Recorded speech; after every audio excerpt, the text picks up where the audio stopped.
Product number 03 is a third-person shooter released on the Nintendo GameCube back in September of 2003. The premise of this game is that you're a mercenary. Your parents were killed by robots, so you kill robots while working for this mystery client. So we start up the game and see the start menu cutscenes, which show our hero, Vanessa Schneider, kicking some robot ass and pulling off some awesome pole dancing moves. Wow, what a sexist and uninteresting way to endear us to a female character. The trailers hint that this game is geared towards being similar to Spectacle Fighters, with some stylized fighting designed to be gawked at, but that also has a flow to its gameplay, and booty. So let's get started playing the game.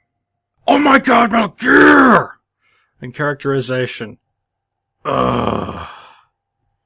Here's Vanessa. Oh, hi, nice to see you there, Kodak. By the way, this isn't the only way in which this game rips off Metal Gear. So you're talking to your client, and the dialogue for this game is really odd in that the characters will randomly swap personalities every so often. Usually one of them is serious and businesslike, while the other is sarcastic or childish. So, let's go kill some robots.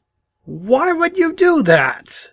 Now, the biggest and most obvious glaring flaw in this game is that you can't move and shoot at the same time. Why? Why would you do that in a third-person shooter? And the thing is, you don't even aim at anything, you just auto-lock on everything. Most of the work in this shooter is dodging and strafing while shooting and aiming at the enemy. This lends to the feeling that the game is playing itself. More padding than a room in the asylum.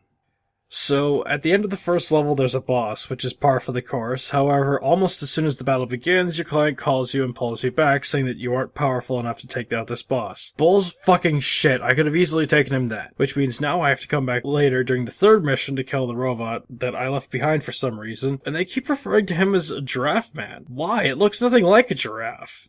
Repetition that bores me, energy drives that take away all the challenge, and RPG elements that unnecessarily pad the game out.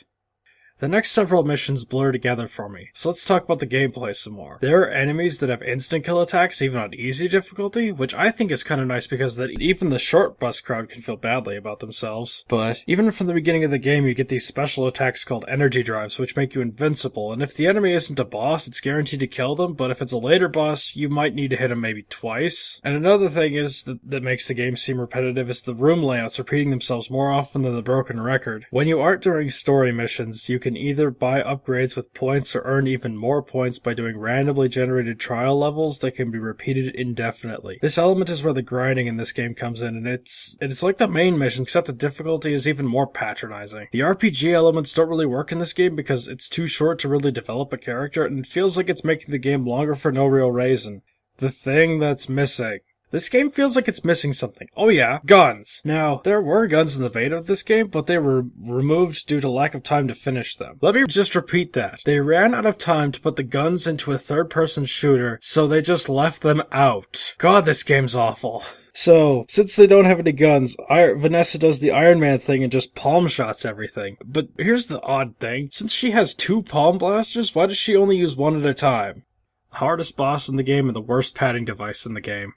So the 9th mission of the game begins with the go-to plot device of this game. Hey Vanessa, I opened a door somewhere that you've already been to, so you can go backtrack through the area that you've already been to, with just slightly beefed up security that only takes slightly longer to breeze through to kill a thing which you should have killed the last time you were here. This plot device pads a game so repetitive that it boggles my mind. May I ask why you would make such a game longer? Now, this is the hardest boss in the game because his second form is immune to the overpowered energy drive attack, and this is kinda nice to break up the gameplay with a fight that will last longer than 2 minutes.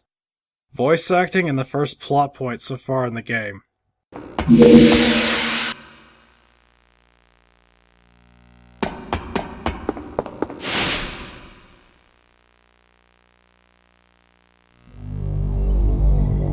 What is this? What's going on? She is identical. Wait. Is she a clone of myself? Or am I a clone of her?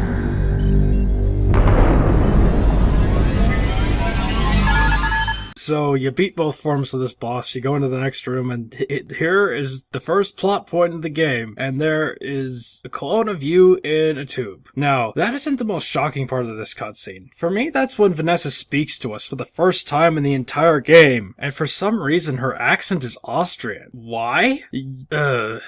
Anyway, what was I talking about? Oh yeah, clones. They really are trying to rip off Metal Gear, except the story is so underdeveloped and anemic, along with the characters so bland that they just don't leave any impression at all. So, since Vanessa's freaked out about the clone in the jar, she calls her boss to find out more information, but turns out, in a plot twist, the robots activated the time self-destruct sequence with plenty of time to escape. So after the mission, they have a not conversation about the clone and just keep going through the next missions.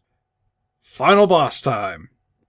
Then there's the final bosses. First, you fight a tank that looks like a bird, and then you fight a bird that looks like a tank. Whatever, next room. Then you fight a brain with a spinal cord with a power plug at the end, and whatever, he dies really easily. Then you fight a scorpion with a power socket for a second. And then... yeah, he's dead too.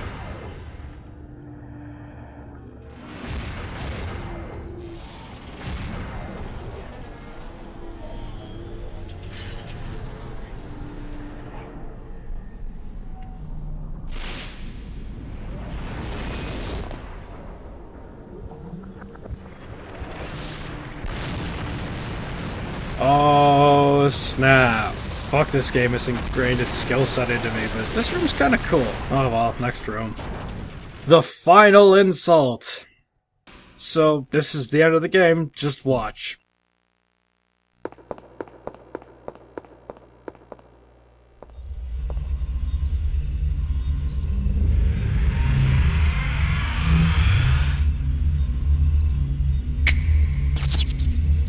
I guess my face is popular around here. Let me guess. You must be the client. I've always thought you were quick, Vanessa. So, everything was a one-man show. You're the original. Well, I'm not sure about that. You know, a person's memory can be so vague. These days they can plant any memory into a person's mind. You never know if your memory is for real or made up. For all I know, my memory could have been planted as well. Tell me about it. Are you still going to try to make ends meet by being a mercenary? Let me sleep on it. I'm going home. Good night. That's it. That's the story. Everyone in the game's a clone. That's it. There's nothing else. Every time you put down the controller, Vanessa just keeps on tapping to the beat. When she shoots her laser beams, them hips is just a-shaking. I swear the only reason there's part of this game is that it practically begs you to make it. Historical footnote. Now, this game was originally released as part of the Capcom 5, a set of 5 games that were to be GameCube exclusives, in order to both show third-party developer support for the console and to boost its sales. The mastermind behind this marketing maneuver is Shinji Mikami, who's most known for creating the Resident Evil series. The other games of the Capcom 5 were Killer 7, Resident Evil 4, Beautiful Joe, and Dead Phoenix. Now, Dead Phoenix was never released, and the other 3 games went on to achieve fame and glory in their own right, as well as becoming multi-platform, which really got on his nerves, and so he left the company, and now he works for Sega. In conclusion, everything about this game screams that it wasn't made by humans, that it was made by robots. From the dialogue, to the rooms, to the enemies, all just copy-paste into the shape of a game that's functional but without the fun. The design choices are baffling, the game and story feel unfinished. The one word I'd use to describe this game would be unfinished. The end. Sexism!